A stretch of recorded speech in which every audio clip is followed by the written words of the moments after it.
Selamat datang di negara api. Halo, selamat datang di negara api.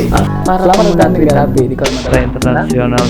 Selamat datang di negara api di konten menjadi selamat datang di sosial media negara api. Aduh, selamat datang kembali di channel negara api. Misal, Mana noli? check this out. Selamat datang di negara api. Gue lagi males banget, sumpah. Lagi nggak mood gitu. Soalnya dari kemarin tuh gimana ya? Karena konten yang akan gue bahas kali ini ngeri dan cukup bikin emosi. Heran gue. Soalnya kasus ini tuh belum kelar-kelar dan banyak berita simpang siurnya. Katanya begini, katanya begitu. Ya, kasus Pina Cirebon. Kasus ini tuh belakangan menjadi pembahasan hangat di sosial media dan jadi headline di berbagai macam media. Which is kasus ini tuh terjadi di tahun 2016. Meskipun 8 dari 11 tersangka ini sudah ketangkap, namun yang jadi permasalahannya adalah 3 DPO yang sampai saat ini belum tertangkap. Ya udah deh, daripada lu bingung dan bertanya-tanya, lebih baik lu tonton video ini sampai habis.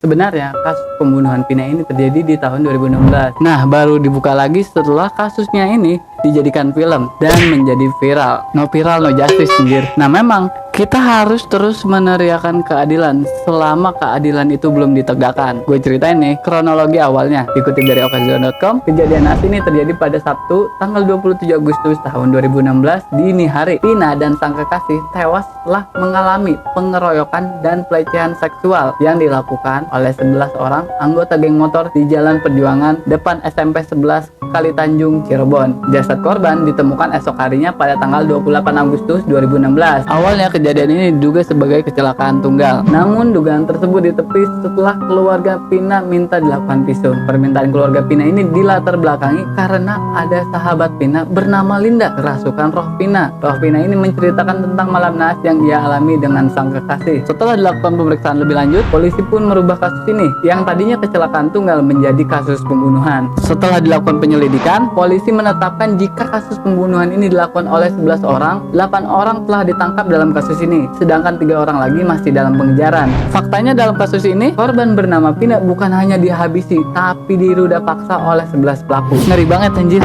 Gua nggak habis pikir, apa motif para pelaku ini menghabisi 2 sejoli ini? Tuh kan gue bilang kasus ini tuh mengerikan banget. Ada beberapa berita yang kebetulan gue kutip dari Tribun News. Ada yang bilang kejadian ini tuh berawal dari cinta segitiga antara Pina, Eki, dan Egi. Yang mana Egi ini diduga otak dari kasus pembunuhan keji ini. Tadinya gue juga mikir begitu. Soalnya kalau lihat filmnya, ini dipicu karena si Egi suka sama Pina. Namun si Pina ini nggak suka sama si Egi. Lagi pula si Pina ini sukanya sama si Eki. Nah, Egi ini muncul sebagai sad boy, which is segala upaya udah dilakukan. Namun Pina sang pujaan hati tidak tertarik sama Doi. Kasihan banget Doi. Nah, hingga suatu hari Pina yang udah jengkel banget dengan kelakuan si Egi meludahi si Egi. Pina meludahi si Egi bukan tanpa sebab. Pina melakukan ini karena si Egi ini sudah mulai kurang ajar. Mungkin udah keterlaluan ya, makanya Pina meludahi muka si Egi.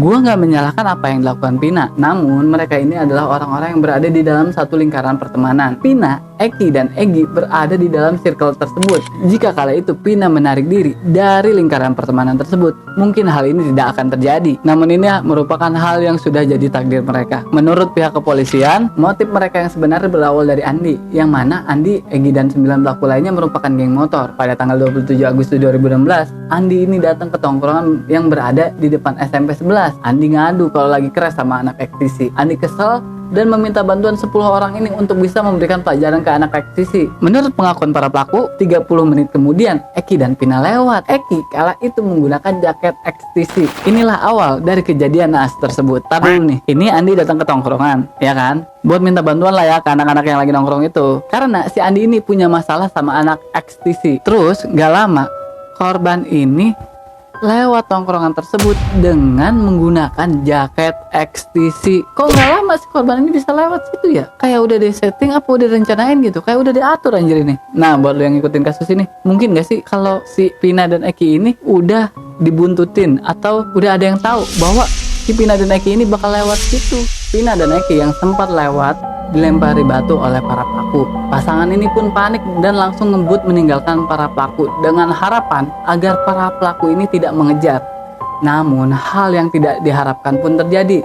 Ternyata 11 pelaku ini tersulut dan langsung mengejar Pina dan Eki. Kejar-kejaran pun terjadi dan berakhir saat Pina dan Eki jatuh di jalan raya flyover kota Cirebon. Lu tau lah ya, apa yang akan terjadi di tempat ini? Flyover ini akan selalu menjadi saksi bahwa ada manusia-manusia yang kelakuannya lebih dari setan. Bahkan setan pun tidak melakukan hal tersebut. Nah, ini manusia melakukan hal kayak gitu. Ngeri kan lu? Makanya dari tadi gue gak mau ngebahas kasus ini sebenarnya. Aduh. Nah, di sini Eki dan Pina dianiaya. Pina kan perempuan ya, doi pingsan setelah mendapat beberapa pukulan, sedangkan Eki tewas setelah ditikam benda tajam. Jadi ketika pingsan ini, si Pina diruda paksa dengan keadaan mata ditutup oleh para pelaku. Karena prepare yang kurang bagus dari para pelaku, Pina berhasil melihat wajah-wajah pelaku. Karena hal inilah yang tadinya cuma mau meruda paksa, endingnya para pelaku berniat menghabisi keduanya. Agar aksi kejinya tidak ketahuan, para pelaku ini merencanakan kematian kedua korban seolah-olah mati kecelakaan lalu lintas. Kejadian di flyover ini mengerikan banget kalau menurut gua. Bahkan buat ngebayanginnya aja gua nggak sanggup. Serius dah. Para pelaku membawa korban ke flyover. Nah, Eki sudah dalam keadaan tewas di sini. Namun Pina masih hidup. Kedua korban disiksa sampai seolah-olah mati laka lantas. Ih, ngeri banget sumpah anjir. Gua merinding anjir. Ngebayangin ya, bener. Seperti yang tadi gue bilang di awal, awalnya kasus laka lantas menjadi kasus pembunuhan karena pihak keluarga curiga dengan ketidakwajaran dalam kematian para korban. Polisi pun akhirnya melakukan penyelidikan terkait hal ini. Tepat pada bulan September 2016, 8 dari 11 pelaku tertangkap.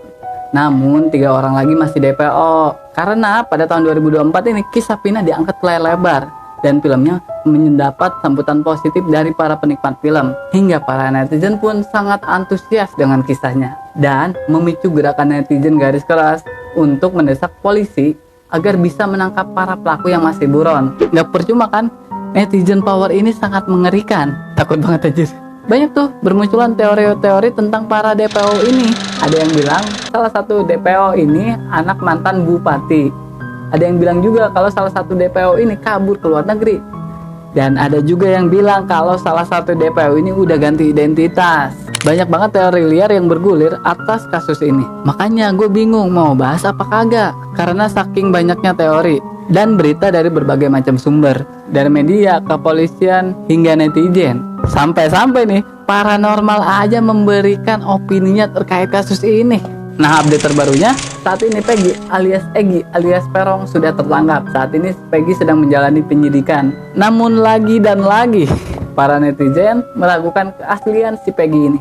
Apakah ini Peggy sebenarnya? Gue sih berharap ini adalah pelaku sebenarnya. Tapi kalau misalnya ngelihat teori-teori yang bergulir liar di luaran sana, gue juga sangat setuju kalau Peggy yang ditangkap ini bukan Peggy yang sebenarnya. Tapi bingung deh, soalnya banyak banget teori-teorinya, bingung gue jadinya. Mungkin untuk konten kali ini segitu aja, karena memang kan teori yang bergulir tuh banyak banget dan sangat liar menurut gue. Bahkan gue pun bingung, gue juga sangat berhati-hati karena ini bisa menggiring opini siapapun kalau kita ngasih teori. Ada yang bilang Linda pelakunya, tapi terus Linda ini masih tanda tanya, kemana si Linda ini ya? Dia kan temennya Pina, orang yang kerasukan arwahnya Pina. Kenapa dia belum muncul-muncul sampai sekarang? Ya kan? Nanti bakal gue update lagi kalau misalnya ada perkembangan terbaru dari kasus ini. Dan gue pun belum bisa menyimpulkan apa-apa.